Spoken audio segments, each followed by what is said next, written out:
இன்றைய முக்கிய நிகழ்வுகள். புதுச்சேரி அரசு சுகாதாரம் மற்றும் குடும்ப நலத்துறை சார்பில் பெண்களுக்காக மாபெரும் சுகாதார திருவிழா துவக்கி வைத்தார் துணைநிலை ஆளுநர். புதுச்சேரியில் சுமார் 1 மணி நேரத்திற்கு மேலாக பலத்த காற்றுடன் பெய்த கனமழை.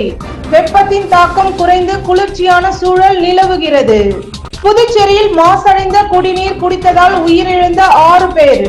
வீடு தேடி சென்று தலா 1 லட்சம் ரூபாய் நிதி உதவி வழங்கிய தொழிலதிபர் ஜோஸ் சார்லஸ் மார்டின். நெல்லித்தோப்பு தொகுதியில் சுத்தமான குடிநீர் வழங்க வேண்டும், வாய்க்கால்களை தூர்வார வேண்டும். ஆளும் அரசை கண்டித்து அதிமுக உரிமை மீட்பு குழு சார்பில் கண்டன ஆர்ப்பாட்டம். இனி விரிவான நிகழ்வுகள். மத்திய சுகாதாரத்துறையின் அறிவுறுத்தலின்படி ஜிப்மர் மருத்துவமனையில் பெண்களுக்காக மாபெரும் சுகாதார திருவிழாவை முதலமைச்சர் ரங்கசாமி துவக்கி வைத்து நோயாளிகளுக்கு சத்தான உணவு தொகுப்புகளை வழங்கினார். மத்திய சுகாதாரத்துறையின் அறிவுறுத்தலின்படி ஜிப்மர் மருத்துவமனையில் பெண்களுக்காக மாபெரும் சுகாதார திருவிழா துவக்க விழா நடைபெற்றது. நிகழ்ச்சிக்கு ஜிப்மர் இயக்குனர் விர்சிங் நெகிரி தலைமை தாங்கினார். இதில் சிறப்பு விருந்தினராக முதலமைச்சர் ரங்கசாமி கலந்து கொண்டு சுகாதார திருவிழாவை குத்துவிளக்கு ஏற்றி துவக்கி வைத்தார். தொடர்ந்து நோயாளிகளுக்கு சத்தான உணவுப் பொருட்கள் அடங்கிய தொகுப்புகளை வழங்கிய அவர் நோயாளிகளுக்கு சுகாதார அட்டையை வழங்கினார். உடன் பாராளுமன்ற உறுப்பினர் செல்வ கணபதி, அரசு கொறடா ஏகேடி ஆறுமுகம் மற்றும் ஜிப்மர் மருத்துவமனை அதிகாரிகள், மருத்துவர்கள் உடனிருந்தனர். புதுச்சேரியில் சுமார் 1 மணி நேரத்திற்கு மேலாக பலத்த காற்றுடன் பெய்து வரும் கனமழையால் வெப்பத்தின் தாக்கம் குறைந்து குளிர்ச்சியான சூழல் நிலவி வருகிறது. தென்னிந்திய பகுதிகளின் மேல் ஒரு வளிமண்டல கீழடுக்கு சுழற்சி நிலவுகிறது. தெற்கு வங்கக்கடல் பகுதிகளின் மேல் ஒரு வளிமண்டல மேலடுக்கு சுழற்சி நிலவுகிறது. இதன் காரணமாக புதுச்சேரி மற்றும் தமிழகத்தில் கனமழை பெய்யக்கூடும் என சென்னை வானிலை ஆய்வு மையம் எச்சரிக்கை விடுத்திருந்தது. இந்த நிலையில் புதுச்சேரியில் இன்று காலை முதல் வெப்பம் வாட்டி வதைத்து வந்த நிலையில் மாலையில் கனமழை பெய்ய தொடங்கியது. சுமார் 1 மணி நேரத்திற்கு மேலாக பலத்த காற்றும் மற்றும் இடியுடன் நகர்பகுதி மற்றும் கிராம பகுதி முழுவதும் கனமழை பெய்து வருகிறது. இதனால் வெப்பத்தின் தாக்கம் குறைந்து குளிர்ச்சியான சூழல் நிலவி வருகிறது. மேலும் வாகன ஓட்டிகள் மழையில் நனைந்தபடி செல்கின்றனர்.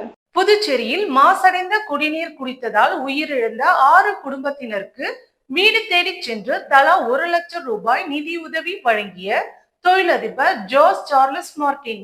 புதுச்சேரி உருளையன்பேட்டை மற்றும் நெல்லித்தோப்பு தொகுதிகளில் விநியோகிக்கப்பட்ட கழிவுநீர் கலந்த குடிநீரை குடித்ததால் வயிற்றுப்போக்கு உள்ளிட்ட நோய்களால் உடல் நலம் பாதிக்கப்பட்ட கோவிந்த சாலையை சேர்ந்த பூசைமுத்து, காமராஜர் வீதி பார்வதி, பாரதிபுரம் கோவிந்தசாமி ஆகிய 3 பேர் கடந்த 8ஆம் தேதி உயிரிழந்தனர். இவர்களின் குடும்பத்தாரை நேரில் சந்தித்து ஆறுதல் கூறிய பிரபல தொழிலதிபர் ஜோஸ் சார்லஸ் மார்டின் உயிரிழந்த 3 பேரின் குடும்பத்திற்கும் தலா 1 லட்சம் ரூபாய் நிதி உதவியினை வழங்கினார். அதேபோல் கடந்த 2 மாதங்களுக்கு முன்பு இதேபோல் மாசடைந்த குடிநீர் குடித்ததால் உயிரிழந்த மேலும் 3 குடும்பத்திற்கும் அவர்களது வீடு தேடி சென்று நிதி உதவி வழங்கினார்.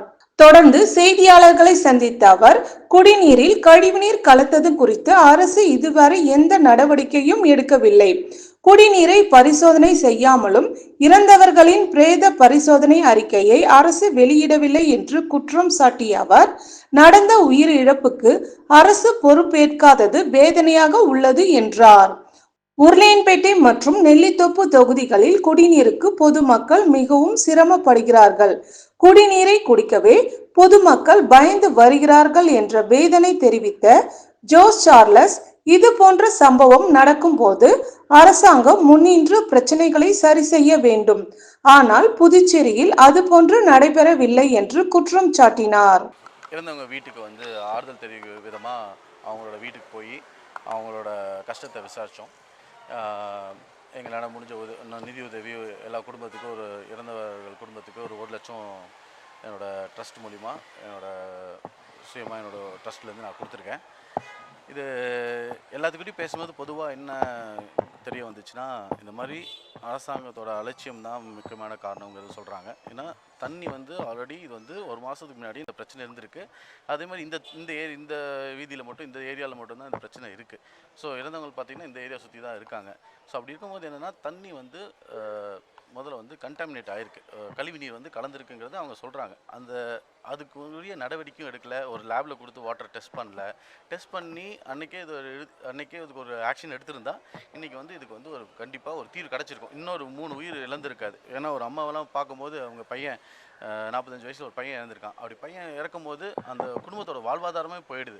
இவங்க நாளைக்கு அந்த பையன் வேலை செஞ்சு வந்து குடும்பத்தை சம்பாதிச்சு கொடுப்பான். இன்றைக்கி வந்து அந்த ஒரு வாழ்வாதாரம் போய் அந்த அம்மாலாம் அழுகிறத பார்த்தா எனக்கு எப்படி ஆறுதல் சொல்கிறதும் தெரியல. ஏன்னா நம்மளோட அலட்சியம் ஒரே ஒரு காரணம் மட்டும்தான் இருக்குமே தவிர இதை வேறு ஒன்றும் சொல்ல முடியல. இன்னொன்று, அரசாங்கம் வந்து இது வரைக்கும் இந்த மாதிரி நடந்துச்சுன்னே இது வரைக்கும் அக்செப்டும் பண்ணல.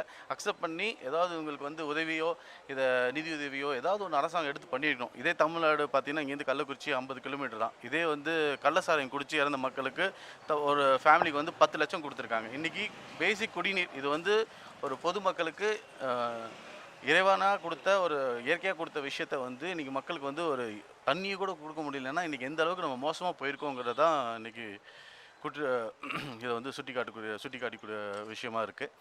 இதனால தான் இப்போ எங்களை மாதிரி இளைஞர்கள்லாம் இந்த மாதிரி அரசியலுக்கு முன் வந்து இந்த மாதிரி விஷயங்களுக்கெல்லாம் முன்னெடுத்து ஏன்னா இது எல்லாரும் பயப்படுறாங்க ஒரு வகையில்.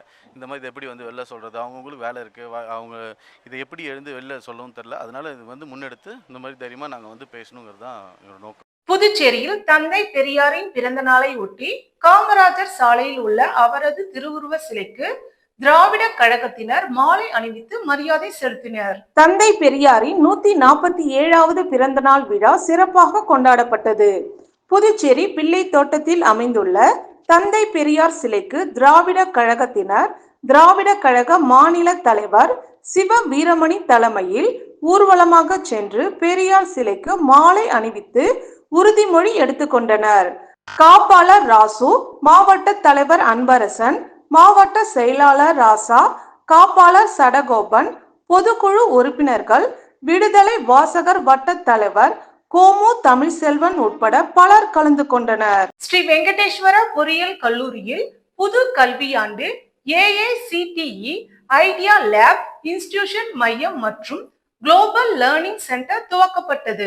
அரியூர் ஸ்ரீ வெங்கடேஸ்வரா பொறியியல் மற்றும் தொழில்நுட்ப கல்லூரி மாணவர்களின் புதுமை திறன் மற்றும் உலகளாவிய கற்றல் திறனை மேம்படுத்தும் நோக்கில் 2025-26 கல்வி ஆண்டிற்கான முதல் ஆண்டு பிடெக் மற்றும் MBA பாடத்திட்டங்களின் துவக்க விழா, அதே போல AICTE ஐடியா லேப் இன்குபேஷன் மையம் மற்றும் குளோபல் லேர்னிங் சென்டர் ஆகியவை சிறப்பாக துவக்கப்பட்டன.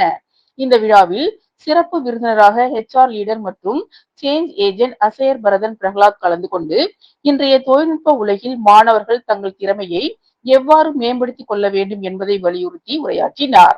வெங்கடேஸ்வரா கல்வி குழுமம் தலைவர் ராமச்சந்திரன், பவுண்டர் சேர்மன் ஸ்ரீமதி ராதா ராமச்சந்திரன் அவர்களின் வழிகாட்டுதலின்படி மேலாண் இயக்குனர் PR ராஜீவ் கிருஷ்ணா தலைமையேற்று மாணவர்களை உற்சாகப்படுத்தினார். இதில் ஸ்ரீமதி மௌஷ்மி ராஜீவ், டாக்டர் B வித்யா, பொது மேலாளர் சவுந்தரராஜன், முதல்வர் டாக்டர் பிரதீப் தேவநேயன், துணை முதல்வர் டாக்டர் KP ஜெயராமன் ஆகியோர் பங்கேற்று விழாவை சிறப்பித்தனர். AICTE லேப் 1.1 கோடி ரூபாய் நிதி உதவியுடன் உருவாக்கப்பட்டு மெக்கானிக்கல் லேப், அடிக்டிவ் manufacturing lab, electronic product development lab, product design lab, lab subtractive manufacturing ஆகிய பிரிவுகள் மாணவர்களுக்கு அறிமுகப்படுத்தப்பட்டன. இது மாணவர்களின் ஆராய்ச்சி, கண்டுபிடிப்பு மற்றும் தயாரிப்பு வடிவமைப்பு திறன்களை மேம்படுத்துவதை நோக்கமாக கொண்டுள்ளது. Incubation centre 1S technologies SART team துவக்கப்பட்டது. இது மாணவர்களின் ஸ்டார்ட் அப் முயற்சிகளை ஊக்குவித்து தொழில் முனைவு வளர்ச்சிக்கு வழிவகுக்கும். இந்த நிகழ்ச்சி மாணவர்கள் மற்றும் தொழில்நுட்ப வல்லுநர்களின் ஆர்வமூட்டும் பங்கேற்புடன் சிறப்பாக நிறைவு பெற்றது. நிகழ்வுகள் தொடர்கின்றனர். புதுச்சேரி மாநிலம் நெல்லித்தோப்பு தொகுதியில் சுத்தமான குடிநீர் வழங்க கோரியும் வாய்க்கால்களை தூர்வாராத ஆளும் அரசை கண்டித்தும் அதிமுக உரிமை மீட்பு குழு சார்பில் கண்டன ஆர்ப்பாட்டம் நடைபெற்றது. புதுச்சேரி மாநிலம் நெல்லித்தோப்பு தொகுதி மற்றும் உருளையன்பேட்டை தொகுதியின் பொதுப்பணித்துறை சார்பில் விநியோகிக்கப்பட்டு வரும் குடிநீருடன் கழிவுநீர் கலப்பதால் 40க்கும் மேற்பட்ட மக்கள் வயிற்றுப்போக்கு, காய்ச்சல் உட்பட நோய்களால் அவதிப்பட்டு அரசு பொது மருத்துவமனையில் சிகிச்சை பெற்று வந்தனர். இதில் சிகிச்சை பலனின்றி கடந்த வாரம் 3 பேர் உயிரிழந்தனர். இந்த நிலையில் சுத்தமான குடிநீர் வழங்க கோரியும் மழைக்காலம் தொடங்குவதால் வாய்க்கால்களை உடனடியாக தூர்வார வேண்டும் எனவும் புதுச்சேரி அதிமுக உரிமை மீட்பு குழு சார்பில் ஓம் சக்தி சேகர் தலைமையில் பலமுறை பொதுப்பணித்துறை அமைச்சரிடமும் முதலமைச்சரிடமும் மனு கொடுத்தும் இதுவரை எந்த நடவடிக்கையும் எடுக்கவில்லை. இந்த நிலையில் நெல்லித்தோப்பு தொகுதி சுத்தமான குடிநீர் வழங்க கோரியும் உடனடியாக வாய்க்கால்களை தூர்வார வேண்டும் என வலியுறுத்தி அதிமுக உரிமை மீட்பு குழு சார்பில் நெல்லித்தோப்பு சாரம் மார்க்கெட் அருகே கண்டன ஆர்ப்பாட்டம் நடைபெற்றது. இதில் கலந்து கொண்ட 100க்கும் மேற்பட்டோர் பொதுப்பணித்துறை அமைச்சர் மற்றும் ஆளும் அரசை கண்டித்து கண்டன கோஷங்களை எழுப்பினர். உடனடியாக ஆளும் அரசு வாய்க்கால்களை தூர்வாரவில்லை என்றால் அடுத்த கட்டமாக மாநிலம் ஸ்தபிக்கும் அளவிற்கு மிகப்பெரிய போராட்டம் நடைபெறும் என எச்சரிக்கை விடுத்தனர். பாஜக மாநில தலைவர் ராமலிங்கம் தலைமையில் லாஸ்பேட்டை சுப்பிரமணிய கோவிலில் தங்கத்தேர் இழுத்தும் அரசு பொது மருத்துவமனையில் இரத்த தானம் வழங்கியும் சிறப்பாக கொண்டாடப்பட்டது. பிரதமரின் 75வது பிறந்த நாளை முன்னிட்டு புதுச்சேரி பாரதிய ஜனதா கட்சியின் சார்பில் மாநிலம் முழுவதும் சேவை வாரமாக கொண்டாடப்பட உள்ளது. அதனை முன்னிட்டு முதல் நிகழ்வாக பாரத பிரதமரின் பிறந்த நாளை முன்னிட்டு லாஸ்பேட்டை சுப்பிரமணிய கோவிலில் தங்கத்தேர் உலா நிகழ்ச்சி மாநில தலைவர் ராமலிங்கம் தலைமையில் நடைபெற்றது. தொடர்ந்து இந்திரா காந்தி அரசு பொது மருத்துவமனையில் நடைபெற்ற இரத்த தான முகாமில் 100க்கும் மேற்பட்டோர் இரத்த தானம் வழங்கினர்.